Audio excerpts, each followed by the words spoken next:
नमस्कार। हकीकत में मैं राकेश वर्मा आप सभी का स्वागत करता हूं। बिहार ही नहीं पूरे भारत भर में जो आज हालात और परिस्थिति उत्पन्न हुए हैं, इसे लेकर के मैं इस वीडियो में चर्चा करूंगा। मैं चर्चा करूंगा पढ़े लिखे बेरोजगारों के हित में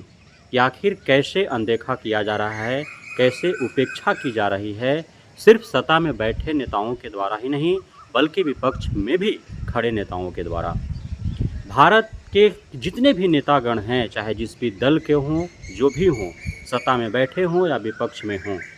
सभी का पढ़े लिखे बेरोजगारों के प्रति कोई हमदर्दी नहीं है। इन्हें लेकर के कोई उनके मन मस्तिष्क में ख्यालात ही नहीं है। सिर्फ पढ़े लिखे बेरोजगारों को ही लेकर के नहीं, बल्कि जितने भी सरकारी शैक्षणिक संस्थान हैं,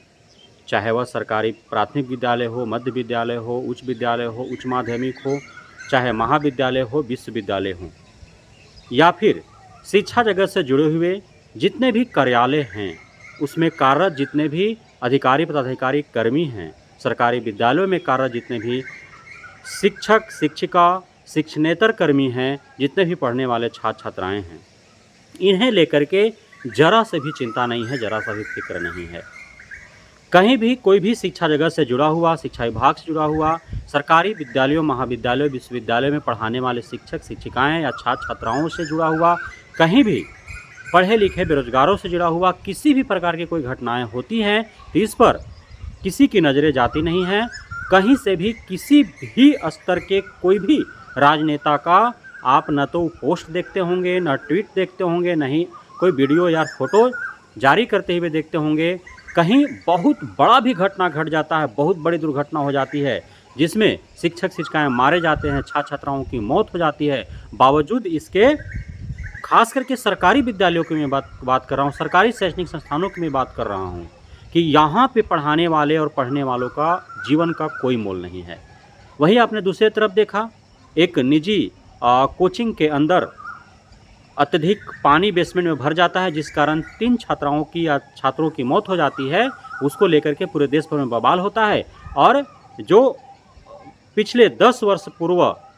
जो नियम कानून बने थे, जो नियम कायदे तैयार किए गए थे निजी कोचिंग संस्थानों को लेकर के, वो आज जब छात्रों की मौत हो गई, उसके उपरांत दिल्ली से लेकर के पटना तक में उन्हें फॉलो करवाया जा रहा है और नहीं उनका अनुकरण करने वालों पर पाबंदी लगाई जा रही है। जिन भी छात्राओं का उस बेसमेंट में मौत हुआ, वह बेहद ही दुखदाई था, पीड़ादायक था,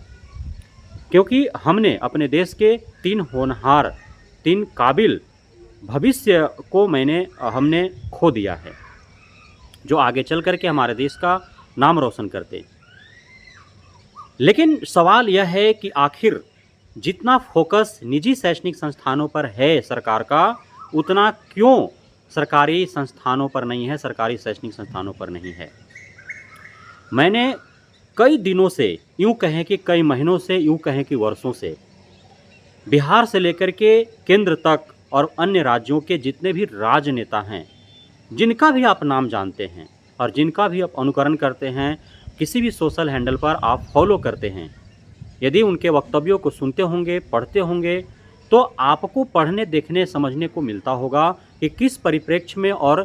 कहाँ उनकी नज़रें अत्यधिक है। पहले कुछ नेताओं का आप यदि ट्विटर हैंडल देखेंगे, यदि उनका सोशल हैंडल देखेंगे, तो आपको धर्म को लेकर के, जाति को लेकर के जो घटनाएं घट रही है उसे लेकर के वहाँ आपको बखान मिलेगा। कुछ पक्ष में, कोई विपक्ष में, कुछ हिंदू की तरफ से, कुछ मुस्लिम की तरफ से, कुछ दलित की तरफ से, इस प्रकार की नज़रें जाएंगी। कुछ जो है, कुछ नहीं, अत्यधिक धार्मिक स्थलों से जुड़ा हुआ जो घटनाएं हैं, चाहे वह कांवड़ यात्री जा रहे हों, आ रहे हों, उस क्रम में उनके साथ दुर्घटनाएं हुई हों, चाहे बोलबम जाते समय वहां पे पहुंच गए हों, वहां पे किसी प्रकार से भगदड़ की स्थिति उत्पन्न हुई, उसमें यदि कोई घटनाएं घट रही हों, कहीं भी पूरे भारतवर्ष में कोई भी मंदिर हो, कोई भी मस्जिद हो, कोई भी गुरुद्वारा हो, अन्य जितने भी धार्मिक स्थल है, वहाँ पे जब भी कोई पर्व त्यौहार के पावन अवसर पर या अन्य अवसरों पर जब वहाँ मेला लगते हैं, जमावड़ा लगते हैं, जब वहाँ श्रद्धालुओं का, भक्तजनों का जब भीड़ इकट्ठा होता है, तो काफ़ी ऐसा देखा गया है कि घटनाएं घट जाती हैं। वहाँ पे आने जाने के क्रम में भी घटनाएं घट जाती है, वहाँ पहुँचने के उपरांत भी काफ़ी भीड़ होने के कारण कुछ असामाजिक तत्व उसमें संलिप्त होते हैं, उनके द्वारा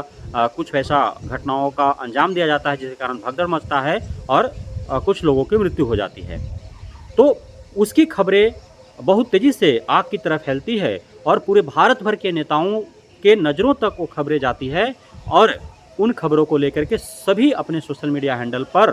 ट्विटर हो या फिर फेसबुक हो, यूट्यूब हो, अन्य इंस्टाग्राम हो, जहाँ भी वो जैसे भी अपना जाहिर करते हैं, वो अपना शोक संदेश जारी कर देते हैं, अपना संवेदना व्यक्त कर देते हैं। उनके लिए मुआवजा का घोषणा सत्ता पक्ष वाले करते हैं, विपक्ष वाले मुआवजा की घोषणा करवाने का चेष्टा करते हैं, अर्थात उनके लिए मुआवजा की मांग करते हैं एवं वो भी अपना संवेदनाएँ व्यक्त करती हैं। और जब किसी जाति को लेकर के जाति आधारित कोई घटनाएं घट जाती है, धर्म आधारित कोई घटनाएं घट जाती हैं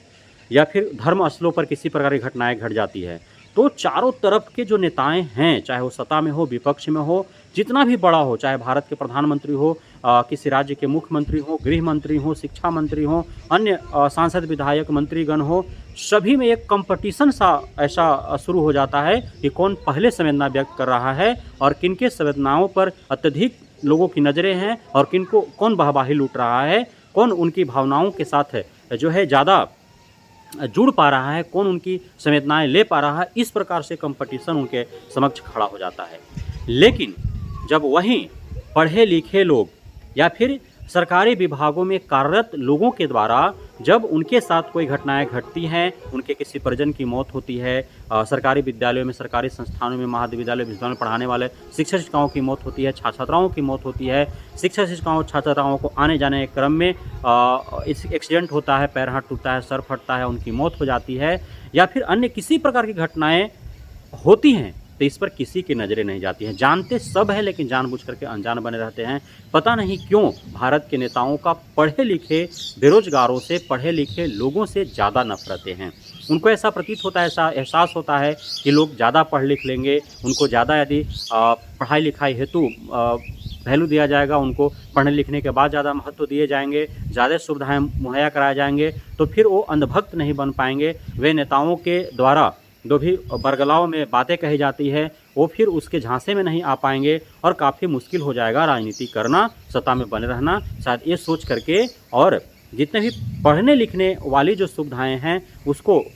लिमिटेड करते हैं, पढ़े लिखे बेरोजगारों को दबाते हैं, पढ़े लिखे युवाओं को दबाते हैं, पढ़े लिखे लोगों के साथ, देवियों सज्जनों के साथ, बुद्धिजीवी वर्ग के साथ कोई घटनाएँ घटती है तो उस पर उनका वो नज़रें नहीं जाती है। लेकिन वहीं कोई भक्त बना हुआ है, श्रद्धालु बना हुआ है, कोई जो है जिस भी हालात में जैसे भी वह कांवड़ यात्रा में जा रहा है, अन्य मंदिरों मस्जिदों में, अन्य धार्मिक स्थलों पर जा रहा है, वहाँ पे खुद की ही गलतियों से भगदड़ मचाता है, वहाँ दब कुचल जाता है, मर जाता है, तो वो सबकी नज़रें वहाँ पे चली जाती हैं। हालांकि घटनाएं कहीं भी घटती है, चाहे वो धार्मिक स्थलों पर घटे, शैक्षणिक संस्थानों में घटे, आने जाने के क्रम में घटे, वायुयान दुर्घटना हो, रेल दुर्घटना हो, सड़क दुर्घटना हो या अन्य प्रकार के कैसे भी आंधी तूफान आए, भूकंप आए, वज्रपात हो, बाढ़ में डूब जाए, सुखाड़ से मर जाए, आत्महत्या कर ले, जैसे भी जिसकी भी मौत हो, किसी की हत्या कर दी जाए, तो वो दुखद है और उस पर संवेदनाएं सबको व्यक्त करनी चाहिए, सबको उसका हमदर्द बनना चाहिए, सबको उनके दुख में सम्मिलित होना चाहिए। यदि बन पाए तो सरकार उनको आर्थिक मदद दे, नहीं बन पाए तो कम से कम उनके परिवारजनों के साथ हमदर्दी जताए, उनको दुखों को बांटने का प्रयास करे। लेकिन सवाल यहाँ पे मेरा यह है कि क्यों आखिर सरकारों की या फिर विपक्ष में बैठे राजनेताओं की या पूरे भारतवर्ष के जितने भी राजनेता हैं, चाहे वे तेजस्वी यादव हो, चिराग पासवान हो, जीतनराम मांझी हो, मुकेश सहनी हो, नीतीश कुमार हो, सम्राट चौधरी हो, विजय कुमार सिन्हा हो, अन्य भारत के जितने भी बड़े बड़े राजनेता हैं, केंद्र स्तर के जितने भी आपका मुख्य प्रधानमंत्री हो, गृह मंत्री हो, शिक्षा मंत्री हो, अन्य जितने भी मंत्रीगण हैं, चाहे वे विपक्ष में बैठे हुए, चाहे खड़गे जी हो, राहुल जी हो, अखिलेश यादव जी हो, मायावती जी हो, अन्य जितने भी आप जानते हो, जिस भी नेता को जानते हो, उन सभी के आप सोशल मीडिया हैंडल पर जाकर के देखो कि कभी भी किसी भी राज्य में जब कोई शिक्षक शिक्षिका की मृत्यु होती है, जब छात्र छात्रा मरते हैं, खास करके सरकारी विद्यालयों में कार्यरत या सरकारी विद्यालय में पढ़ने वाले, तो उसको लेकर के कहीं भी कोई संवेदना व्यक्त नहीं करता है, कोई उनके लिए शोक संदेश जारी नहीं करता है, कोई उनके परिवारजनों के लिए हमदर्द नहीं बनता है, कोई उन पर किसी की नज़रें नहीं जाती है। आप देख पा रहे होंगे, आज के दिन हम घटना को याद दिलाएं आपको, तो आज 12 अगस्त 2024 को बिहार में 2 घटनाएं घटती है। एक घटना घटती है जहानाबाद के एक मंदिर में और वहाँ मंदिर के रास्ते संकीर्ण होते हैं, पहाड़ों पर मंदिर है, वहाँ आज भीड़ भाड़ लगा, श्रद्धालु भक्तजन वहाँ की जमावड़े लगे। हालांकि वहाँ जो घटनाएं घटी उसमें भक्तजनों के साथ वहाँ के जो स्थानीय जो प्रसाद बेचने वाले लोग थे उनके साथ झड़प हुआ, तू में हुआ। और आप सभी को ज्ञात है, भारत की किसी भी धार्मिक स्थल पर चले जाओ और ख़ास करके हिंदू के धार्मिक स्थल जो हैं जहाँ पर मंदिर हैं, छोटे से बड़े मंदिरों पर जहाँ पे मेले बाजार लगते हैं, जहाँ पे जमावड़े लगते हैं, जहाँ पे भक्त श्रद्धालुगणों की आवाजाही अत्यधिक होता है, और वहाँ पे जो फूल विक्रेता होते हैं, प्रसाद विक्रेता होते हैं, वहाँ पे जो भी मैनेजमेंट में लगे हुए जो लोग होते हैं, पुजारी होता है, सभी का वहाँ पे दबदबा होता है और वे हमेशा अपना दबंगई दिखाने का प्रयास करते हैं। थोड़ा सा भी उनके साथ तू में हुआ तो तुरंत लाठी डंडा उठा करके और श्रद्धालु भक्तजनों के साथ वो भिड़ जाते हैं, उनको मारते पीटते हैं। ऐसा ही घटना जहानाबाद के उस मंदिर के परिवेश में भी हुआ, वहाँ पे मंदिर प्रांगण में भी हुआ। वहाँ प्रसाद विक्रेता जो थे वे इकट्ठित होकर के और श्रद्धालुओं को डंडा लाठी से पीटना प्रारंभ कर दिए, जिससे लेकर के वहाँ भगदड़ मची और 7 से 8 लोगों की मृत्यु हो गई। अब जब यह घटना घटती है, चारों तरफ आग की लपटों की तरफ फैल जाती है। सभी तरफ आप देख रहे होंगे, आप ट्विटर हैंडल पर जाकर देखो, आप किसी भी बिहार के नेता के जो आपका सोशल मीडिया हैंडल है वहाँ पे जाकर के देखो, सभी ने दुख व्यक्त किया है। और जो विपक्ष में थे वो मुआवजा की मांग करते हैं, जो पक्ष में थे उन्होंने मुआवजा की घोषणा कर दी। नीतीश कुमार तक वो खबरें चल जाती है, तुरंत दुख व्यक्त करते हैं, संताप व्यक्त करते हैं, तुरंत शोक संदेश जारी करते हैं, उन परिवारों के साथ वे संवेदना व्यक्त करते हैं और मुआवजा की घोषणा कर देते हैं। वहीं दूसरी तरफ बिहार में जहां प्रत्येक राजनीतिक दलों के राजनेताओं का गृह है, जहां पे भारत के सभी नेता वहीं रहते हैं, और जैसा कि कहावत है ना, चिराग तले अंधेरा, वही है। जहानाबाद की घटना पर सबकी नज़रें चली गई। जानी चाहिए, मैं उस पर ये नहीं कर रहा हूँ कि नहीं जाना चाहिए, जाना चाहिए, लेकिन सवाल यह है कि जहानाबाद, जब पटना में बैठे हुए राजनेताओं की नज़रें जहानाबाद के उस मंदिर प्रांगण में घटे हुए घटना के ऊपर चली जाती है, लेकिन जहां वो हैं उनके पैरों तले, उनके नज़रों के सामने जो घटनाएं घटती हैं उसके समक्ष, उसके लेकर के किसी की नज़रें वहां न जाती हैं, या फिर नज़रें जाती भी है। नज़रें क्यों नहीं जाएगी? क्योंकि पूरे भारत के जितने भी नेशनल मीडिया के रिपोर्टर थे वे सभी वहाँ मौजूद थे, सभी ने बाइट लिया है, तो क्यों नहीं राजनेताओं के नज़रों तक पहुंची होगी, वो उनके मन मस्तिष्क तक वो गया होगा, लेकिन उन्होंने नज़रअंदाज किया। जैसा कि मैंने आपको बताया कि शिक्षा से जुड़े हुए प्रत्येक घटनाओं को लेकर के वे हमेशा नज़रअंदाज करते हैं, वो मुंह मोड़ लेते हैं, चाहे जो भी नेता हो, जो भी मंत्री हो, सत्ता में हो या विपक्ष में हो, सभी के यही हालात है। बिहार के पटना, अर्थात बिहार की राजधानी पटना में बीपीएससी टीआरई 3.0 में सम्मिलित अभ्यर्थी हजारों की संख्या में जाकर के बीपीएससी आयोग के समक्ष अपना शांतिपूर्ण तरीके से धरना प्रदर्शन आंदोलन देने का प्रयास करते हैं। उनके द्वारा जो भी अनियमितताएं बरती गई हैं बीपीएससी आयोग के द्वारा पूर्व में, वर्तमान में चल रही भर्ती प्रक्रिया को पारदर्शी तरीके से निभाने एवं पूर्व में जो भी गलतियां हुई है उसको न दोहराने, साथ ही 1 कैंडिडेट 1 रिजल्ट की मांग करते हैं, वेटिंग लिस्ट की मांग करते हैं, सब्सिडरी रिजल्ट की मांग करते हैं। आप योगदान से पूर्व या मेरिट लिस्ट जारी करने से पूर्व प्री काउंसलिंग की वो मांग करते हैं कि डॉक्यूमेंट वेरिफिकेशन पहले हो जाए, उसके उपरांत आप काउंसलिंग कराएं, आप उसके उपरांत आप योगदान पत्र बांटें, मेरिट लिस्ट तैयार करें, इस तरह की मांगें होती हैं। साथ ही 1-2 में जिस प्रकार से अपारदर्शिता बरती गई है फिर दोहराया ना जाए उसे। बेल्ट्रॉन को जो दिया गया है जिम्मेदारी, चूँकि बेल्ट्रॉन एक दागदार एजेंसी है, वो कई बार ब्लैक लिस्टेड हो चुका है, उसको जो है दे दिया गया है जिम्मेदारी OMR सीट अपलोड करने हेतु, उसको लेकर के कहीं ना कहीं नाराज़गी है शिक्षक अभ्यर्थियों के मध्य, दर्जन भर नाराज़गी है। लेकिन वो जा रहे हैं आपके समक्ष क्यों? शांतिपूर्ण तरीके से अपनी बातों को रखने के लिए, अपनी बातों को मनवाने के लिए। आप बीपीएससी टीआरई 3.0 में सम्मिलित जितने भी अभ्यर्थी थे, बहुत अधिक संख्या में वे लोग थे नहीं, और उनसे आराम से बातें की जा सकती थी। चाहे बीपीएससी आयोग के चेयरमैन बात कर सकते थे, शिक्षा विभाग के एसीएस बात कर सकते थे, चाहे मुख्यमंत्री खुद आकर के बात सकते थे, शिक्षा मंत्री बात कर सकते थे, या सरकार के तरफ से, विभाग के तरफ से, आयोग के तरफ से कोई प्रतिनिधि आकर के बात कर सकता था। कुछ उन्हीं अभ्यर्थियों के बीच से कुछ प्रतिनिधि मंडल को बुला करके आराम से बैठ करके बातें की जा सकती थी, लेकिन वैसा नहीं हुआ। उनको सरकारी लठैतों के द्वारा मार पीट करके भगा दिया गया। खुद पुलिस प्रशासन के द्वारा भगदड़ की स्थिति उत्पन्न की गई। यह कहाँ का न्याय है? वहीं बिहार में खास करके देखा गया, पूरे भारत भर की यदि आप अवलोकन करें, देखिए, ध्यान से नज़रें उठा कर देखें तो जितने भी विभाग में लगे हुए कर्मचारी हैं अपनी मांगों को लेकर के जब भी सरकारों के समक्ष हो गए हैं अपनी बातों को रखने शांतिपूर्ण तरीके से, लेकिन उनकी मांगों को नहीं माना गया है।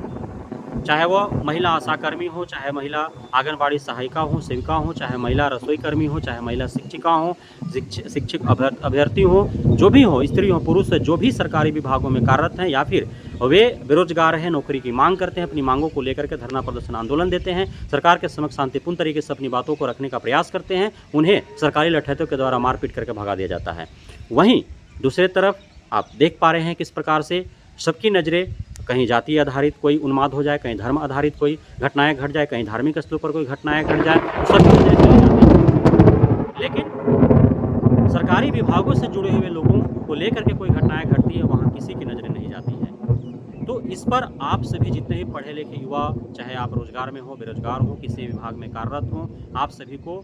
सरकार से मुस्तैदी से सवाल पूछने की आवश्यकता है कि आप यदि सिर्फ जातीय उन्माद फैल रहा है, धार्मिक उन्माद फैल रहा है, कहीं जातिगत घटनाएं हो रही हैं, धर्म आधारित घटनाएं हो रहे हैं, कहीं अन्य प्रकार की घटनाएं हो रही हैं, धार्मिक स्थलों पर घटनाएं हो रही हैं, आपकी नज़रें वहां जा रही हैं, लेकिन शिक्षा विभाग से जुड़े हुए जो भी घटनाएं होती हैं, शिक्षकों के साथ जो घटनाएं घटती हैं, छात्र छात्राओं के साथ जो घटनाएं घटती हैं, अन्य विभागों से जुड़े हुए कर्मियों के साथ जो घटनाएं घटती हैं, उस पर आपकी नज़रें क्यों नहीं जाती है।